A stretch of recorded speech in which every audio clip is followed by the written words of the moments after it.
और पटना से बड़ी खबर मिल रही है। सीएम बनने के बाद सम्राट चौधरी की कल डीएम एसपी संग पहली बैठक। सभी जिलों के डीएम और एसपी से संवाद करेंगे। यह सीधा संवाद होगा।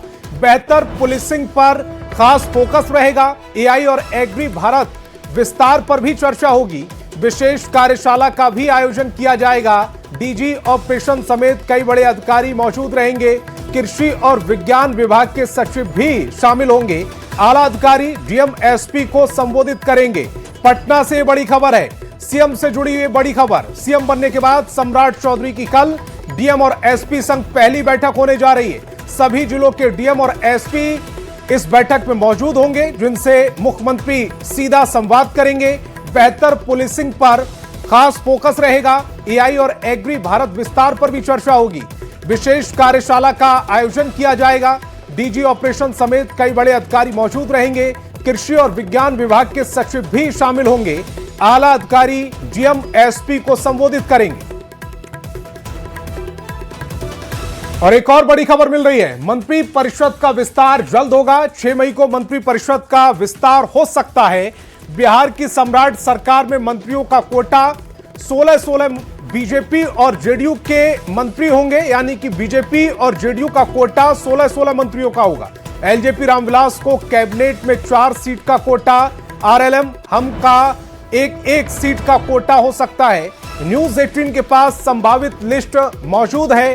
जेडीयू कोटे के संभावित मंत्रियों से जुड़ी ये लिस्ट, जिसमें श्रवण कुमार, अशोक चौधरी, लेसी सिंह, मदन सहनी, जमा खान, सुनील कुमार, शीला मंडल, रत्नेश सदा, बुलो मंडल, जयंत राज या भगवान सिंह कुशवाहा।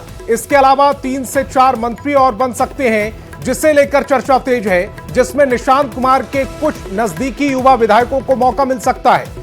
बीजेपी मंत्रियों की संभावित लिस्ट की बात करें तो विजय कुमार सिन्हा इसमें है।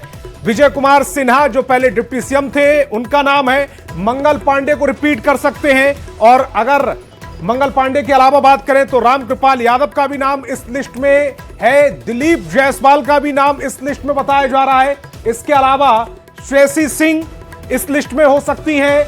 लखेंद्र पासवान का भी नाम संभावित मंत्रियों की लिस्ट में है। और संगीता कुमारी, रमा निषाद, ये दोनों भी नाम है। संगीता कुमारी का भी संभावित लिस्ट में नाम है और रमा निषाद का भी इस लिस्ट में नाम बताया जा रहा है। इसके अलावा प्रमोद कुमार भी मंत्री बनाए जा सकते हैं। अरुण शंकर प्रसाद भी मंत्री बनाए जा सकते हैं। अरुण शंकर प्रसाद ये नाम आ गया, ये भी मंत्री बनाए जा सकते हैं। संजय सिंह टाइगर जैसे चेहरे मंत्रिमंडल में शामिल हो सकते हैं। एलजेपी रामविलास से संजय सिंह और संजय पासवान हो सकते हैं। हमसे संतोष सुमन रिपीट हो सकते हैं और आरएलएम से दीपक प्रकाश भी रिपीट हो सकते हैं।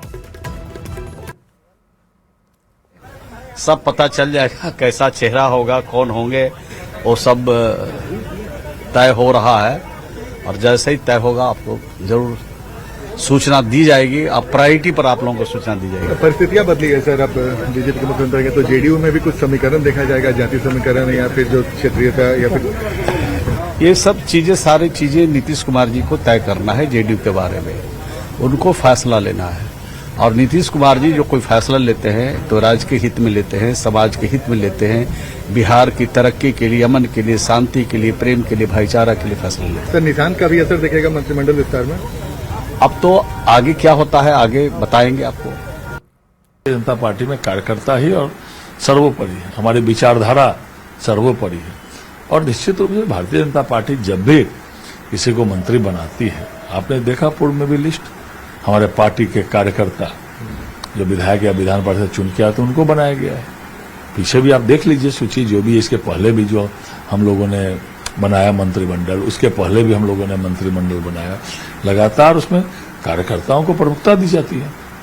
भागलपुर पुलिस ने नगर परिषद के कार्यपालक पदाधिकारी कृष्ण भूषण कुमार की हत्या के आरोपी को एनकाउंटर में ढेर कर दिया। 28 अप्रैल की शाम कृष्ण भूषण कुमार की गोली मारकर हत्या कर दी गई थी। वारदात के 12 घंटे के अंदर ही पुलिस ने आरोपियों में एक रामधनी यादव को एनकाउंटर में ढेर कर दिया है। पुलिस अधिकारियों में भी एक डीएसपी और 2 इंस्पेक्टर घायल बताए जा रहे हैं।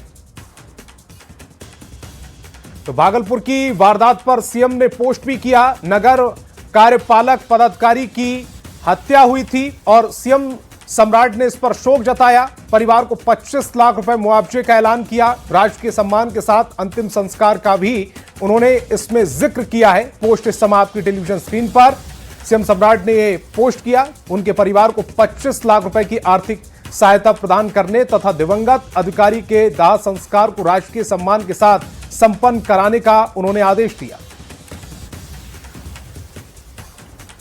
भागलपुर सुल्तानगंज नगर परिषद कार्यालय में गोलीबारी की घटना के बाद शहर में शोक की लहर है। भागलपुर डीएम कार्यालय से लेकर जिले के सभी सरकारी कार्यालय आज बंद पड़े हैं। इस दौरान सभी विभाग के कर्मियों ने आज मौन रखकर कार्यपालक पदाधिकारी को श्रद्धांजलि देकर उन्हें नमन किया है। सुल्तानगंज नगर परिषद कार्यालय में हुई गोलीबारी की घटना में कार्यपालक पदाधिकारी कृष्ण भूषण प्रसाद की मौके पर ही मौत हो गई। सरकार ने राजकीय सम्मान देने का फैसला किया है, तो वहीं जिले में भी शोक की लहर है। घटना के बाद से जो तमाम जिले के सरकारी कार्यालय हैं वो बंद पड़े हुए हैं। यह समाहरणालय परिसर स्थित डीएम कार्यालय की हम आपको तस्वीर दिखा रहे हैं कि किस तरह से तमाम जो कार्यालय हैं वो बंद पड़े हुए हैं। और आज समाहरणालय परिसर स्थित समीक्षा भवन में शोक सभा का आयोजन किया गया था, जिसमें कि तमाम जिले के कर्मी शामिल हुए थे और उन्होंने 2 मिनट का मौन रखकर दिवंगत कार्यपालक पदाधिकारी कृष्ण भूषण प्रसाद को श्रद्धांजलि दी है। वो तो वहीं भागलपुर के जिलाधिकारी डॉक्टर नवल किशोर चौधरी ने इसे अपूर्ण क्षति बताते हुए कहा कि कार्यपालक पदाधिकारी कृष्ण भूषण प्रसाद बड़े ही साहसी पदाधिकारी थे। उन्होंने अपने साहस का परिचय देते हुए अंतिम सांस तक अपराधियों से लड़ा है और इस क्षति की पूर्ति कभी नहीं की जा सकती है। विकास कुमार सिंह, न्यूज 18, भागलपुर। और पटना से बड़ी खबर मिल रही है, जहां खगौल थाना क्षेत्र में दिन दहाड़े गोलीबारी की घटना से इलाके में हड़कंप मच गया। राम जानकी मंदिर के पास पैसे के लेन देन को लेकर एक व्यक्ति को गोली मार दी गई। घायल की पहचान बक्सर निवासी इंद्रदेव कुमार के रूप में की गई है। घटना के बाद स्थानीय लोगों की मदद से उन्हें दानापुर के सगुना मोड़ के एक निजी नर्सिंग होम में भर्ती कराया गया, जहां उनका इलाज जारी है। डॉक्टर के अनुसार गोली गले के पास लगी, जिससे उनकी हालत गंभीर बताई जा रही थी। प्रथम दृष्टया मामला पैसों के लेन देन से जुड़ा हुआ लग रहा है।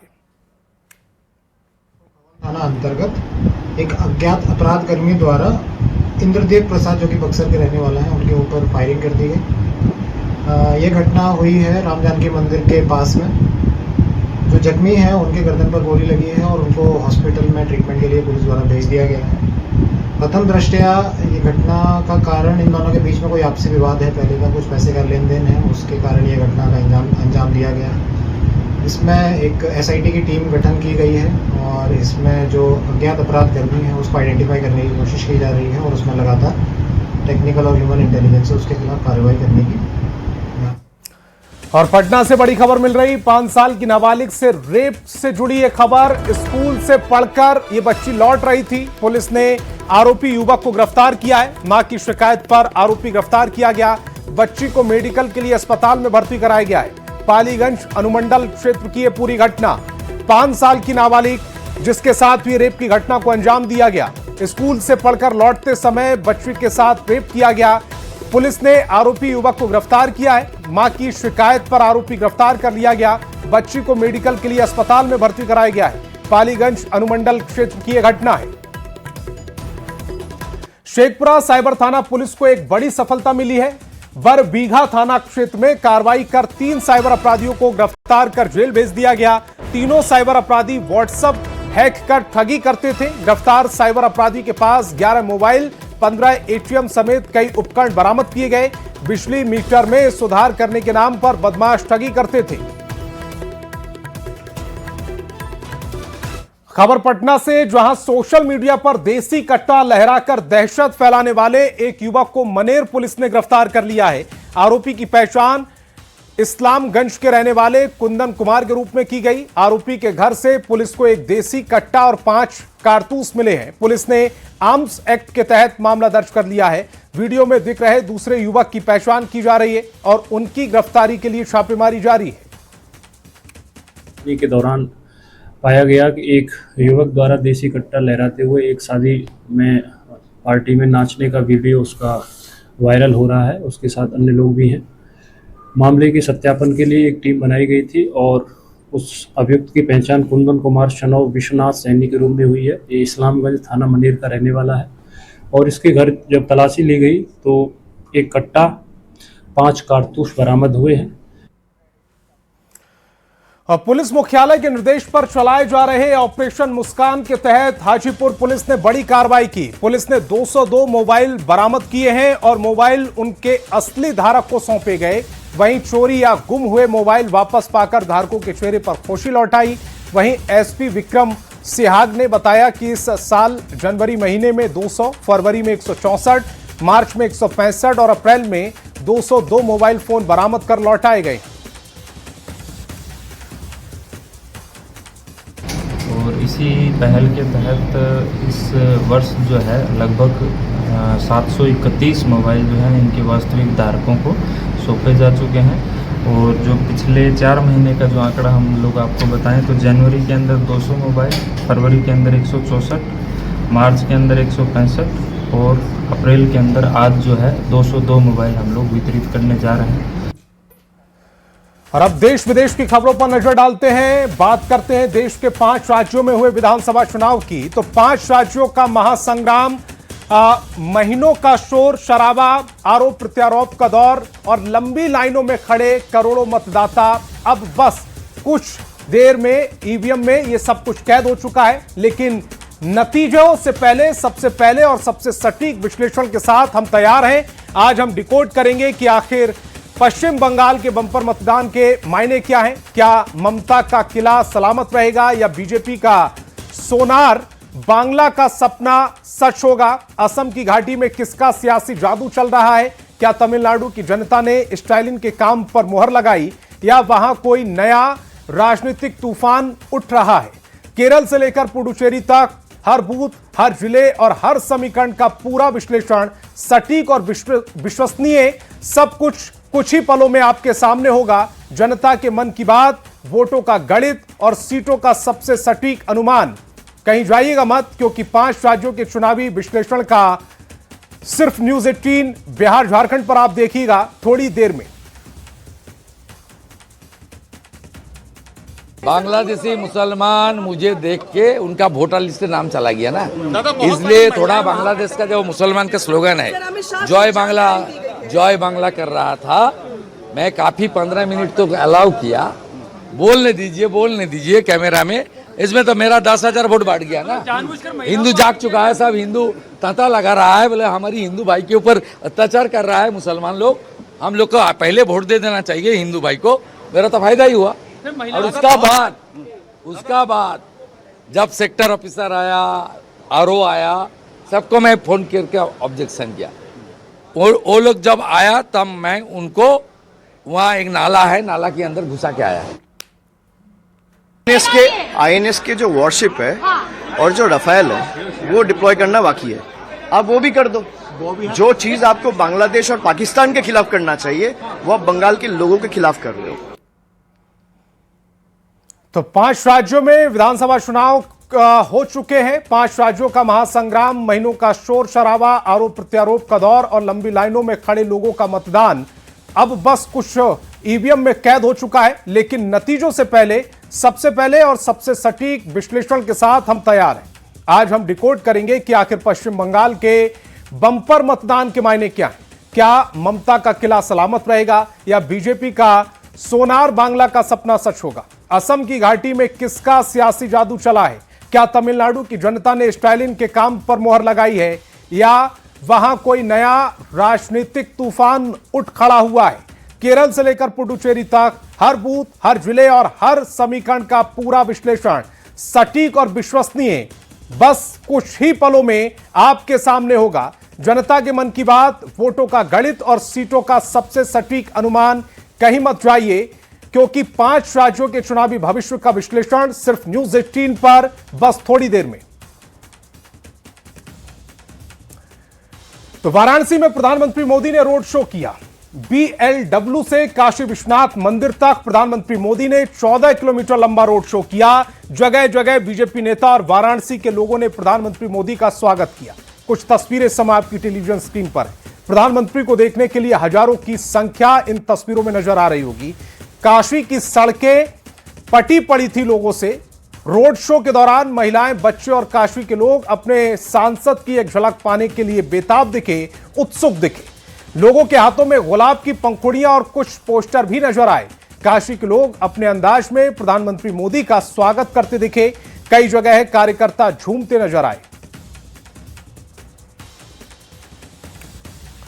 तो 5 तस्वीरें आपकी टेलीविजन स्क्रीन पर। प्रधानमंत्री नरेंद्र मोदी का रोड शो कितना भव्य था, पहली तस्वीर। उसके बाद यह शंखनाद माना जा रहा है और शंखनाद होते हुए इन तस्वीरों में देख भी रहे हैं। 2027 में उत्तर प्रदेश में विधानसभा चुनाव है और उससे पहले प्रधानमंत्री नरेंद्र मोदी ने 2026 में ही रोड शो कर दिया है।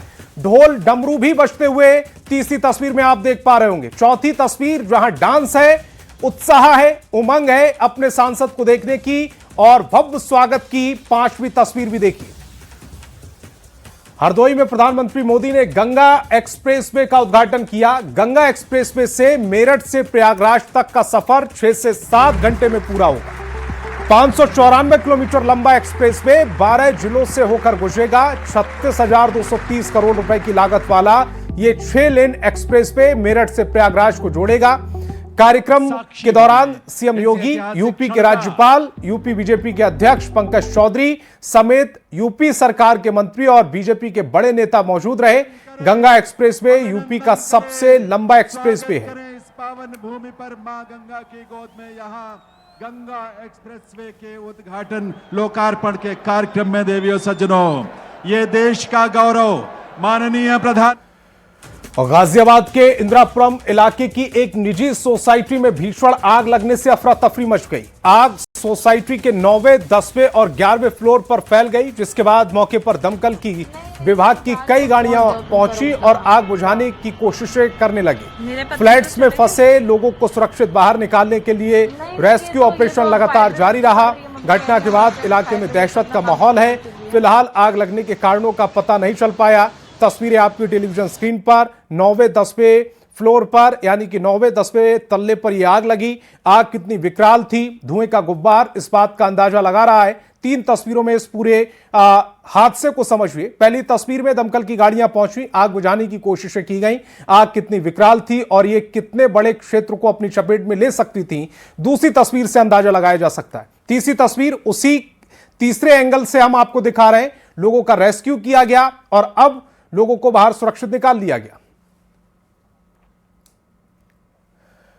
वैश्विक बाजारों से मिले सकारात्मक संकेतों के बीच भारतीय शेयर बाजार में शानदार रिकवरी देखने को मिल रही है। शुरुआती कारोबार में भारी उछाल के बाद अंतर्राष्ट्रीय स्तर पर कच्चे तेल की बढ़ती कीमतों के दबाव के बावजूद दोनों प्रमुख बेंचमार्क बढ़त के साथ बंद होने में सफल रहे।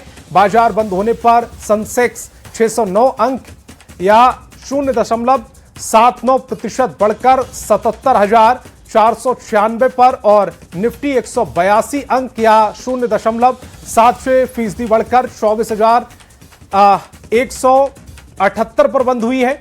वहीं अगर बात करें लगभग 2010 शेयरों में तेजी आई है। 2047 शेयरों में गिरावट दर्ज की गई है और 157 शेयरों में कोई बदलाव नहीं हुआ है।